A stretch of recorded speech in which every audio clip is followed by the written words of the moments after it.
Nasa ating linya si Senator Ferdinand Bongbong Marcos Jr., ang chairman ng Public Works at Local Government and Electoral Reforms ba? Ha?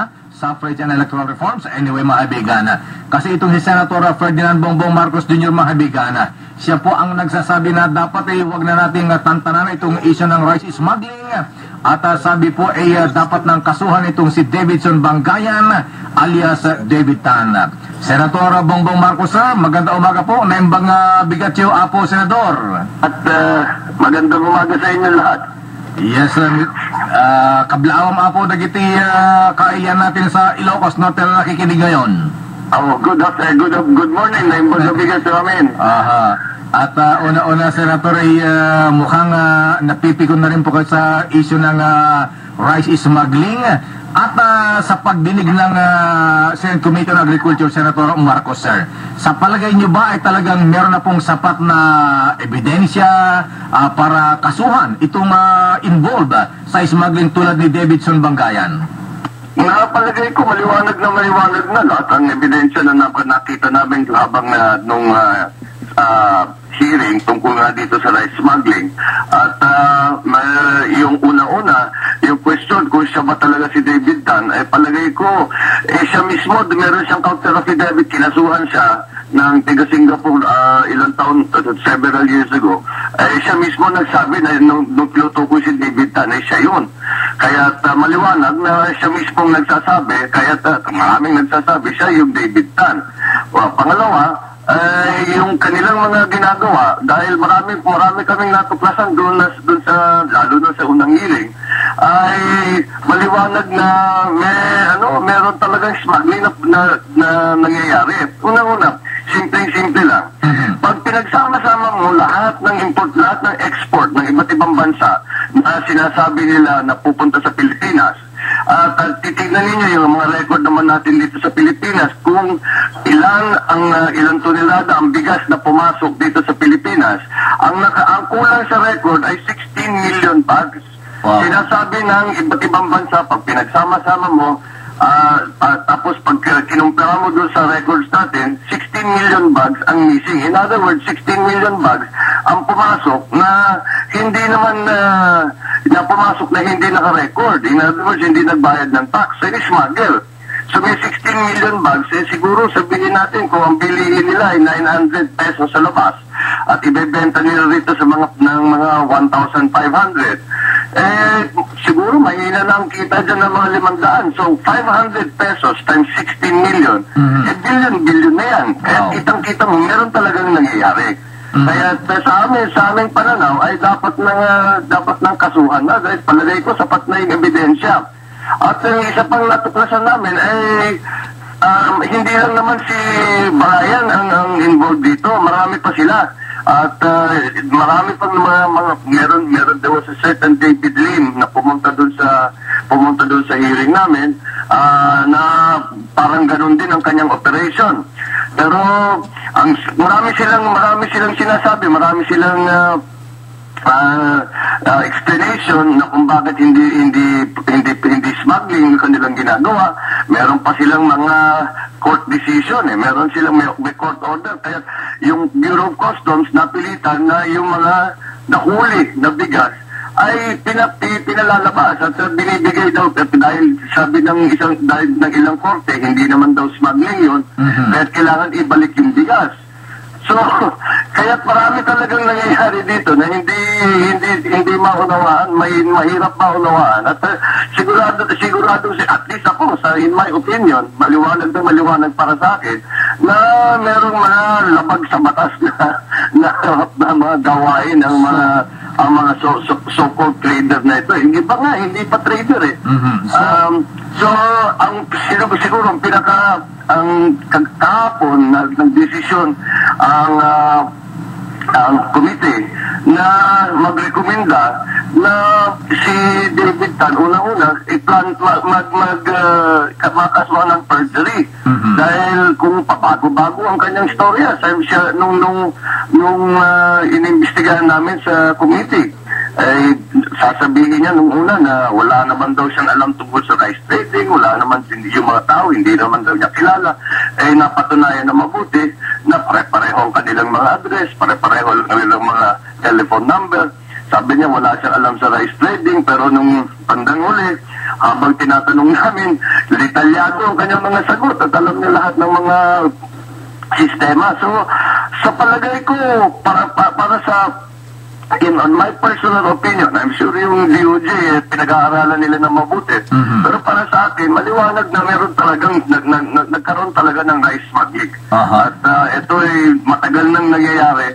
At mas malaki siguro ito kaysa sa ating inaakala dahil hindi naman siguro kayang gawin ito kung hindi kasabot ang kung ilan dyan. Hindi ko alam kung saan sila. Kailangan imbestigahan na mabuti. Baka meron din sa gobyerno. Baka meron pang iba na mga so-called rice trader na smuggling naman ang ginagawa. Senator Marcos, sir, alam po niyo, hindi lang mga David Bangayan ang lumalabas na mga pangalan. Kung naipatawag po ang David Suna Bangayan sa Senado, abay, pwede rin po bang ipatawag? Wala bang wala bang balak na ipatawag din ang iba pang personalities na involved din sa rice smuggling katulad ng sinasabing Kimberly Gamboa, J.R. Tolentino, Aying Acosara, merong Moso, Eric Yap, Joel. Pero yung sinabpina, kung maalala ninyo, 4 ang sinabpina ng committee. Ang nakarating na yun, yung David Lim at saka yung si Bangayan, yun lamang. Yung iba, mukhang hindi na tinanggap yung sabpina at nagtago na. Kaya tuloy-tuloy pa rin ang investigasyon at tuloy-tuloy pang investigasyon at lumalabas, dahan-dahan, lumalabas, nakikita natin kung sino pa mga involved dito. At pagka nakita na pagka maliwanag na sila ay involved sa ganitong klaseng operation na rice smuggling, patatawag natin sa committee at sa ganon, makita natin kung sino pa ang mga involved dito. Sino kaya ang nasa likod nitong si David Suna Bangayan na Senator Bongbong Marcos, sir? Bakit parang ang lakas ng loob at napansin nung hearing parang cool na cool, parang hindi po nababahala. Totoo yan. At meron pa siyang nagbitaw pa siya ng salita bago pa siya nag-hearing. Sabi na, meron siyang mga sinabihan na, wala yan. Sabi niya, pera lang yan. Ibig sabihin, kayang-kaya daw niyang, kayang suhulan na kung sino man. Siguro naman, palagay ko, totoo din yan. May suspetsya, marami nagsususpetsya na hindi naman ganun siguro kalakas ang loob na itong mga ito. Kung walang tao nasa likod na tumutulong sa kanila. So, sa investigasyon namin, hindi pa tayo umaabot dun sa ganun. Sa ngayon pa, ay tinitignan namin kung sino pa ang mga nai-involved. Meron mga sa buti naman at meron mga lumalapit na nagbibigay ng mga ebidensya. At kung sa Senado nga, maraming basta binubulungan kami na ganito ang nangyayari, imbestigahan naman namin. So, tuloy pa rin ang investigasyon, hindi lang nakafocus dito sa mga naipangalan nasabi na, kung hindi, kung sino pa, dahil hindi kami makapaniwala na isa lang, dalawa, tatlo lang ang tao na involved dito. Kaya pala, sa ganitong kalaki na operation, paliwanag ko naman sa inyo kung ano yung mga numero, kung ilang bilyon ang kinikita. Yung sinabi kong 16 million bag, that is of 2012. Wala pa tayong figure sa 2013. At ang sinasabi ng mga insider, matagal na raw nangyayari ito. Kahit malaking pera masyado ito, hindi maaaring mangyari ito na walang kasabwat na ibang kasama mga so-called rice trader, kundi naman rice smuggler. At palagay ko, pati sa yung gobyerno, baka meron na involved dyan. Kaya kailangan natin malaman lahat. Ayan, na-involved na po yung isang judge sa Davao, Senator Marcos, itong judge sa Emmanuel Carpo Jr. na siya ang nag-i-issue ng TRO para mapigilan ang mga pagkumpiska dito sa mga smuggled rice. Ito ba pwede bang ipatawag din sa Senado, Senator Marcos, sir? Well, pwede natin tawagin, pero kagaya, it is the three different departments of government, dapat independent yan. So, hindi namin kasi legislature naman kami. This is for in aid of legislation. Hindi naman ito solely investigation. Yung investigation part ay para makatulong na sa ating mga batas. Merong mga question dahil nung hearing ay tinatanong ko kung bakit rini-release yung mga nahuling bigas. Meron daw court order na nagsasabi na hindi nga smuggling. Kaya kailangan yung Bureau of Customs i-release nila. Sabi naman ni Department of Justice Secretary de Lima, sabi niya, ang batas maliwanag na nagsasabi, lahat na jurisdiction tungkol dito sa ganitong bagay ay nasa Bureau of Customs lahat. Tapos isa pang magandang nakita namin ay yung court order na nag-uutos sa Bureau of Customs na i-release ang mga nahuli na bigas na i-release sa ilang tao. Yung court order ay dumating bago pa naglanding yung barko dito sa Pilipinas. Kaya sabi ko nga bakit ka na naman kukuha pa ng import permit kahit na mahuhulihin, makukuha mo pa rin yung bigas. Kaya maraming nangyayari masyado na hindi natin maintindihan. Kaya yung investigasyon nga ay tuloy-tuloy pa rin. Pero maliwanag, at least for me, unang-una, alam natin yan. Dahil, kagaya na nabanggit mo, yung mga bawang, yung mga sibuyas, ano ang mga ini-smuggle, at naapektuhan. Ang naapektuhan dito lahat ay ating mga magsasaka. Sila talaga ang lugi rito dahil yung mga dapat nilang kitain. Ang gobyerno, dahil yung customs duties, yung dapat ibinayad, ay hindi binayad. Pangalawa, sinisira ang merkado para sa ating mga farmers. Yun ang malaking problema rito. Dahil ang mga farmers naman natin hindi naman yung mga mayayaman na kaya nilang i-absorb yung mga cost na ganito. Ang buhay ng mga magsasaka, kung kikita lang, konting-konti lang, katamtaman lamang para meron silang kainin, para pag-aralin ng kanilang mga anak. Tapos kukunin mo pa sa kanila yon. Kaya makikita mo, sa ganitong klaseng paraan na ginagawa ng mga smuggler, napakalaking epekto at marami silang dinadamay dito sa kanilang ginagawa. May nagmumukha, Senator Marcos, sir, na NFA na lamang ang mag-i-import ng bigas at hindi na po ang mga pribadong sektor. Ano sa tingin po ninyo dyan? Well, sa ngayon, matagal na nga pinopropose yan. Yun lamang, sa ngayon, ang pondo natin para mag-import ay hindi kaya ng gobyerno. Napakaliit ang budget para pambili ng bigas. At malaki pa ang pagkukulang natin sa produksyon doon sa demand para sa Pilipinas. So, kailangan pa rin napayagan natin unless willing ang gobyerno na maglabas ng malaking pondo para ang gobyerno lamang ang bumipili. Kaya ito ay isa pang malaking problema. Kailangan kasama dyan ay sa production. Kailangan padamihin natin ang ani natin ng palay at sa lahat ng ibang produkto. That's the problem now. Kaya doon sila sumusuot. Doon sa kakulangan ng pamahalaan sa pondo para bumili ng imported rice, doon pumapasok itong mga so-called traders, the smuggler naman, na sinasabi nila magpapasok sila na magpapasok, kikita sila ng konti. Pero maraming sistema Una-una, smuggle, hindi nagbabayad.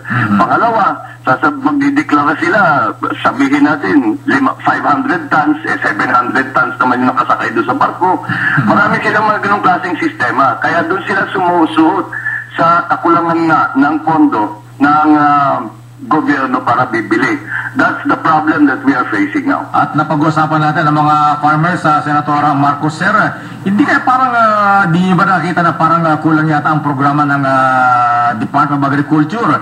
Hindi po katulad ng panahon ng tatay ninyo merong masagana na hindi na nung panahon ni Arturo Tangco kaya Tangco Bearing mas ang tawag sa kanya ng mga farmers at umunlad doon agrikultura. Hindi po ba? Palagay ko, malaki talagang kailangan pang gawin para makatulong ng gusto. Dahil meron tayong hinaharap na tinatawag na AFTA, which is the ASEAN Free Trade Agreement. Ibig sabihin, ipagpapantay-pantay lahat ng, parang bubuksan lahat ng merkado within ASEAN. Pareho ito ng EU, pareho ito ng NAFTA. Kaya pagka ganun, ay yung mga presyuhan ng mga bilihin ay halos pagpapantay-pantayin. So, kailangan na natin makipag-compete. Ang mga Filipino farmers kailangan na makipag-compete sa lahat ng mga ating mga kasama sa ASEAN. Yung cost of production, unang-una, kailangan babaan natin para at least meron tayong laban para sa merkado and the Asian markets. At napaka-importante ang produkto ng bigas para sa lahat ng Asian markets. So, kailangan natin patibayin na ang ating agrikultura nang sa ganon makakompetensya tayo when in next year, 2015, ay iiral na yung tinatawag na AFTA. At which point, siguro, tapos yung sa production natin, yung cost of production, kailangan natin babaan. So, ibig ang isang pinag-aaralan nga namin sa department, sa Committee on Public Works, ay yung irrigation systems. Dahil yan ang pinakauna, yung patubig, ay ang unang dapat na gawin. Dapat pagandahin natin ang irrigation system natin.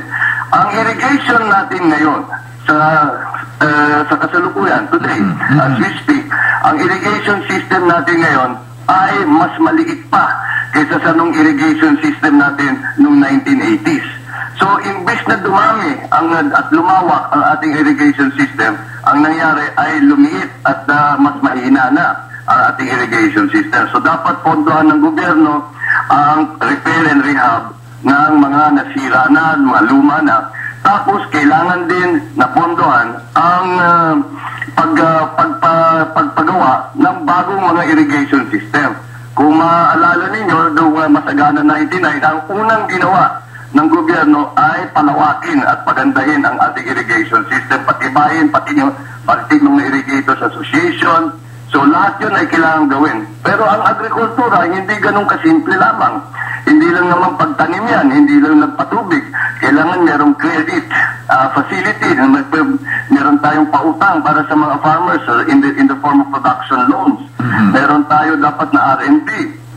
Kung maalala ninyo, yung International Rice Research Institute, yun ang tinayo para nga maroon tayo mga bagong variety na mas matibay sa peste at mas malaki ang ani, mas malakas ang ani. Kaya marami pang gagawin ang ating pamahalaan para abutin itong level para makapag-compete na tayo. Ito po ba ang plataforma niyo sa 2016 na Mr. Senator Marcos? Hindi na. Ito lang mga resulta doon sa aming pag-aaral dahil yung sa agrikultura, ang Pilipinas pa naman sa ngayon agricultural, we are still an agricultural country. At karamihan ng ating mga mamamayan ay sa agrikultura pa rin ang kanilang hanap buhay or related to agriculture. At sa pag-aaral na ito, going through all of this, siguro natutunan ko lahat ito nung ako naging governor kasi kung maalala ninyo, ang governor ng isang probinsya, ang tinatawag na agriculture czar, sila ang namamahala ng agrikultura. At ito yung aming mga naging conclusion, ito yung mga naging natutunan namin doon sa pag-aaral na yan at sa pag-implement ng mga iba't ibang agricultural policy. It is something that is necessary talaga.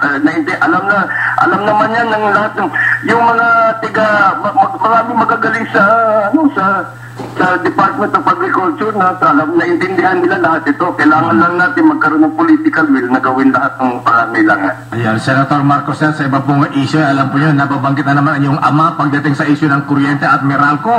Sa palagay nyo kaya ay tama lang yung ginawa ngayon ng administrasyon na pagka nagbabanta pa ang Meralco na magkakaroon ng rotating brownout, pagka hindi pinayagan yung hindi nilift yung tiara sa Supreme Court tungkol sa power increase, kung magbabanta sila ng rotating brownout, Senator, ang sabi ng gobyerno, abay, huwag kayong ganyan, i-take over namin yan.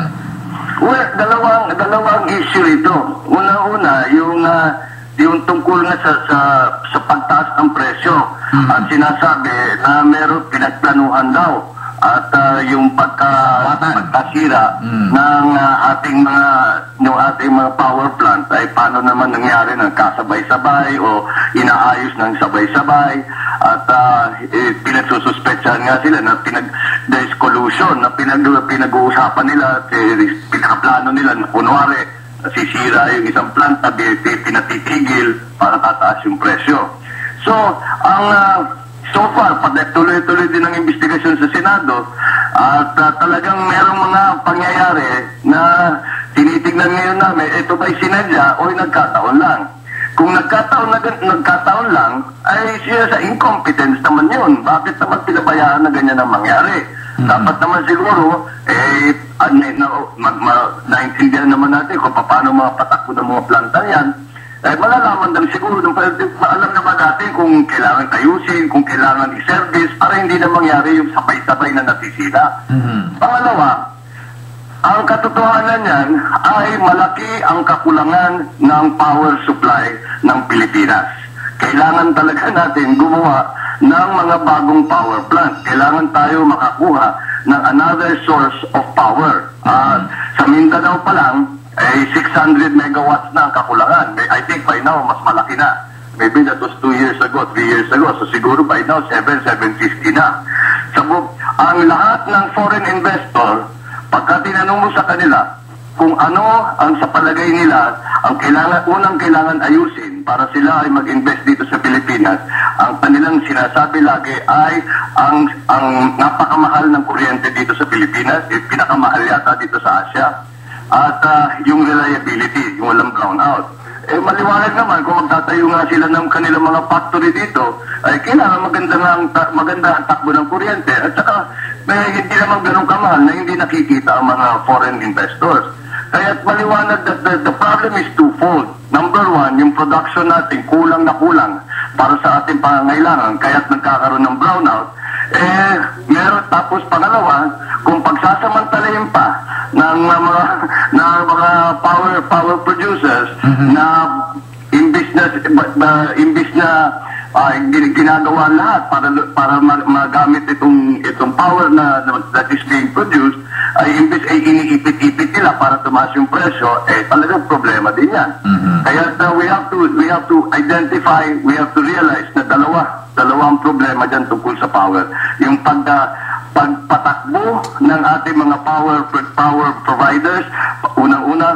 Pangalawa, the larger problem na kulang talaga ang kuryente dito sa Pilipinas. Pero balikan ko yung tanong, Senator Marcos, sir, kung halimbawa ganyan nga parang nanakot pa ang Meralco, tama po ba na i-take over ng gobyerno kung sila po ay parang ng blackmail pa na magkakaroon ng rotating brownout? Well, kung palagay ko, meron pang mga ibang pamamaraan na pwedeng gawin. Kasi nga, kung talagang ginagawa nila, sinasadya nila yung mga brownout, o sinasadya nila na sinasara yung mga planta, that's illegal because that's price fixing para sa mga producers, ay hindi naman dapat ganun. Talagang ang gusto nilang magparamdam sa mga opisyal ng gobyerno at ayaw naman nilang siguro na mapinsan o magkaproblema ang mga pangkaraniwan na mamamayan na nakatira sa Hong Kong o nagtatrabaho doon. Kaya this is very much a diplomatic, palagay ko, this is very much a diplomatic problem. At siguro, para sa akin, siguro hindi ko alam kung may alam ang gobyerno na hindi sinasabi sa atin kaya ayaw mag-apologize. Pero para sa akin, napakaliit na bagay naman na kilalanin lang natin, sabihin lang natin. Wala naman tayong sinasabi kaming nagkamali o talagang kasalanan na. Wala naman tayong sinasabihin na gano'n. Sasabihin lang natin na hindi karapat-dapat sana na nangyari yun. At kami ay nakikiramay sa mga pamilya at sa lahat ng tiga-Hong Kong dito sa nangyari na tragedya nung sila'y bumisita rito. Ang tingin ko dyan, simple lang Ang mga turista, iniimbita natin sila dito sa Pilipinas. Sinasabi natin, it's more fun in the Philippines. Pumunta kayo rito. Masaya dito. You will have a good time. Marami kayong makikitang bago, etc. So, pupunta ngayon sila dito. So, kung ikaw ay nag-imbita ka ng bisita sa bahay mo, at sila'y nadapa at napilayan, Kung responsibilidad mo yun, alagaan, bisita mo eh. Tama po. Sabihin mo, ito, papagamot mo, dahil diba, tutulungan mo, bibigyan mo ng, kagamutin mo, whatever it is, dahil bisita mo. So, yun din ang approach ko dito sa bisita natin ito. Inanyayahan natin sila na bumisita sa Pilipinas. Ganitong wala namang naggugusto ng ganitong mangyayari. Wala naman nagsasabi na sila ang may kasalanan o tayo ang may kasalanan. Sila, nangyari ito. So, they are guests in our country. Dapat siguro, it is also part of our responsibility as their host na sila'y alagaan. Ito nangyari. So, I don't know, siguro para sa akin, again, baka meron iniisip ang Department of Foreign Affairs at saka ang Palasyo, at meron silang alam na hindi natin pwedeng malaman, kaya tayo nilang mag-apologize. Pero sa lahat ng kaalaman ko tungkol dito sa issue na ito, palagay ko, wala naman siguro mawawala sa Pilipinas kung mag-apologize ang gobyerno. Naku, Senator Marcos, ang dami nagtetest dito. Mabuhay ang bagong lipunan. Senator Bongbong Marcos for President sa 2016. Ano ba ang plan niya sa 2016, Senator Marcos, sir? Tatakbo ako yung presidente. Dahil ako, malayo pa 2016. At alam ko napapag-usapan lahat yan. At ako'y nagpapasalamat sa lahat ng nagbibigay ng suporta at nagsasabi nga na dapat tumakbo ng 2016. Pero sa ngayon, kagaya nga, ito lang ating mga pinag-usapan. Ang dami-dami kailangan gawin, ang dami-dami pang problema.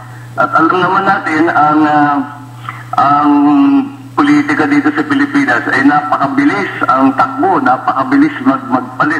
Lagi kong ginagamit na example ang ating Pangulo.